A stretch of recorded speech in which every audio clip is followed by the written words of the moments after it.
এই মানুষটা? এত সুন্দর, এখানে এইভাবে বসে আছে। একটু ডাইকে দেখি। এই এই এই যে মশাই,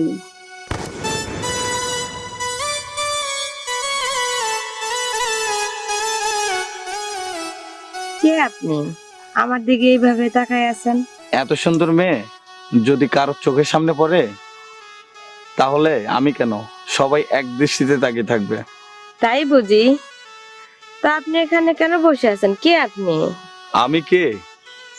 আমি এই রাজ্যের রাজার একমাত্র পুত্র হুসাইন মোহাম্মদ। তা আপনি এখানে বসে আছেন কেন? আমি এখানে বসে আছি, আমি এসেছি এখানে শিকার করতে। আপনি একা এসেছেন এই বনে শিকার করতে? আপনি সাহস তো কম না। আমি এখানে একা আসিনি, আমার সাথে সেনাপতি এবং সৈন্যদলও এসেছে। ওরা ওইদিকে শিকার করছে এবং আমি এখানে বসে বিশ্রাম নিচ্ছি। তা কন্যা, তোমার নাম কি? তোমার বাড়ি কোথায়? আর এই গহীন বনে তুমি একা একা কি করছো? আমার নাম মোহিনী সুন্দরী, আমি এই বনেই থাকি। কি বললে কন্যা? তোমার নাম মোহিনী সুন্দরী? তোমার নামটা যতটা সুন্দর, তুমি দেখতে মাশাআল্লাহ তার থেকে বেশি সুন্দর। আচ্ছা, তুমি কি এই বনে একাই থাকো? তোমার তো সাহস কম না। আমি একা থাকবো কেন?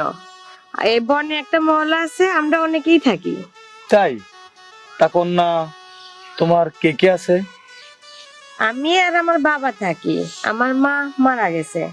ও, বুঝতে পেরেছি। আচ্ছা মোহিনী, একটা কথা বলবো? বারে, এত কথা বলতেছেন, তা আপনি কথা বলা শেষ হয়নি? কি বলবেন বলেন। আজ তোমাকে আমি এমন একটা কথা বলবো, এই কথা আমি কখনো কাউকে বলিনি। তুমি যদি অনুমতি দাও তাহলে আমি নির্ভয় কথাটা বলতে চাই। বলুন, আপনি নির্ভয়ে কথাটা বলতে পারেন। আমি তোমাকে প্রথম দেখায় পাগল হয়ে গেছি। আমি তোমার প্রেমে দেওয়ানা হয়ে গেছি। ও আচ্ছা।